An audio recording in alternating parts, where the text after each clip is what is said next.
স্বাগতম জনাইছোঁ মোৰ ইউটিউব চেনেললৈ। আজি আমি এটা নতুন ভিডিঅ' আৰম্ভ কৰোঁ আহকচোন। আজি আমি আহিছোঁ বৰপেটা জিলাৰ সৰভোগ অঞ্চলত অৱস্থিত গৰখীয়া থানলৈ। শ্ৰী শ্ৰী মহাপ্ৰভু গৰখীয়া থানৰ যি ঐতিহ্য তাক দৰ্শন কৰিবলৈ অসমৰ বিভিন্ন প্ৰান্তৰ পৰা ভক্তগণ আহে। এইখন হ'ল গৰখীয়া থানৰ মূল গেট আৰু এই গেটেৰে আমি ভিতৰলৈ পোনে পোনে যাম আৰু আমি এই গৰখীয়া থান তথা সত্ৰৰ যি পৰিৱেশ আমি আজি আমাৰ এই ভিডিঅ'ত দেখুৱাবলৈ চেষ্টা কৰি যাম। তো আহক আমি সকলোৱে আজি গৰখীয়া থানৰ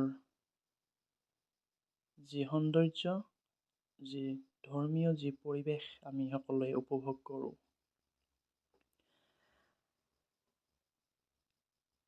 চাওক ভক্তগণ কেনেকে দৰ্শন কৰিবৰ বাবে আহিছে আৰু এইটো হ'ল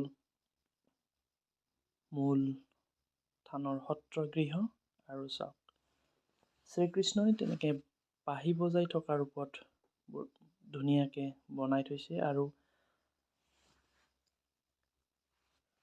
যিহেতু আমি হোলীৰ সময়ত আহিছোঁ আৰু হোলীৰ গীত তাতে নাম প্ৰদৰ্শন কৰি আছে আৰু সত্ৰগৃহৰ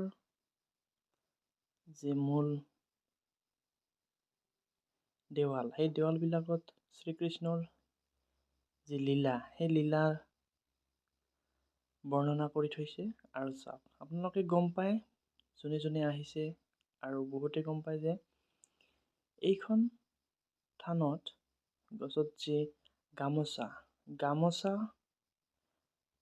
বান্ধিলে আপোনাৰ সকলো মনোকামনা পূৰ্ণ হয় আৰু তাৰ বাবে মনোকামনা পূৰ্ণ কৰাৰ বাবে সকলো ভক্তই আহি গৰখীয়া থানৰ যি আহঁত গছ আৰু সেই আহঁত গছত গামোচা বান্ধি থয় আৰু এইটো চাওক ডাঙৰ এটা পুখুৰী আৰু এইবিলাক তেনেকে বনাই থোৱা হৈছে। এইটো হ'ল পুখুৰীৰ ধুনীয়াকে সজাই পৰাই ৰখা হৈছে আৰু পুখুৰীত যথেষ্ট মাছ তথা কাছ ইয়াতে ৰখা হৈছে আৰু পুখুৰীটোৰ মাজত শ্ৰীকৃষ্ণ সৰ্প যি তাৰ ওপৰত থিয় হৈ আছে আৰু আমি পোনে পোনে গৈ আছোঁ এতিয়া। চাওক ইপিনৰ পৰা পুখুৰীটো বহুত ডাঙৰ পুখুৰী হয় আৰু আমি এতিয়া আহিলোঁ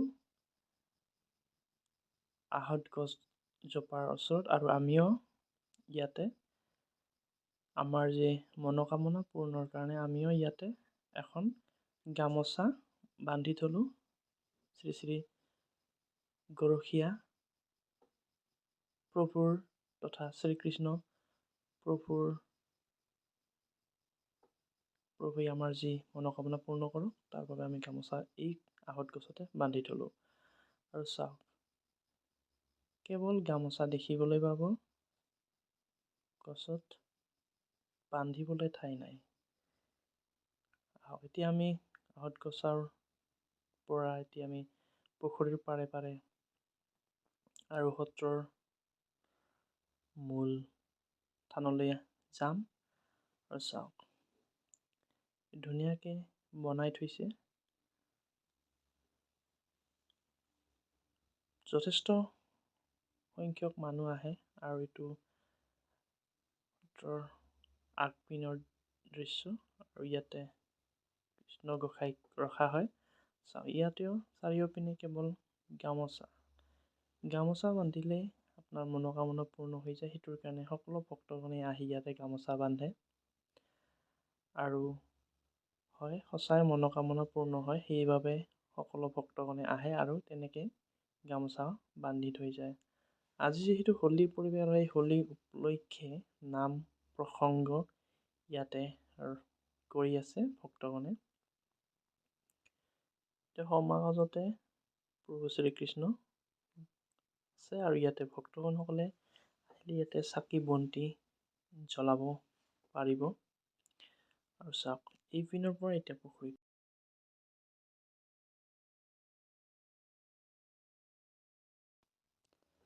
সত্ৰৰ যি দেৱাল, সেই দেৱালত শ্ৰীকৃষ্ণৰ লীলাৰ কিছু প্ৰতিমূৰ্তি তাতে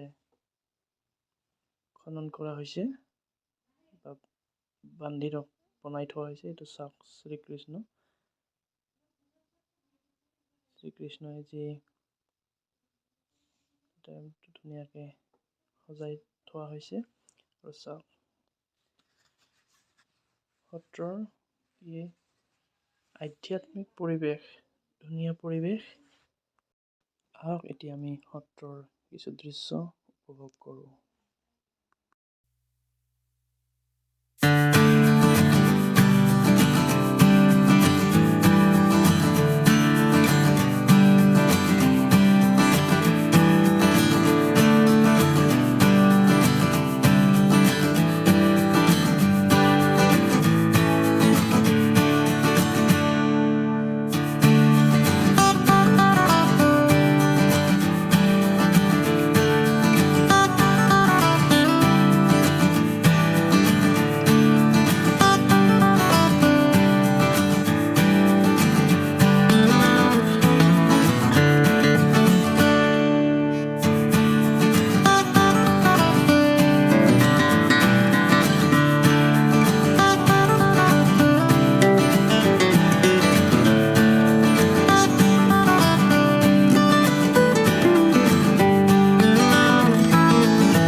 যদি মোৰ ভিডিঅ'টো আপোনালোকে চাই ভাল পালে, তেতিয়াহ'লে মোৰ চেনেলটো like, comment, share and subscribe কৰি থ'ব। তেতিয়াহে আৰু নতুন নতুন ভিডিঅ' বনালে আপোনালোকে প্ৰথমতে পাই যাব। আজিলৈ বাই বাই।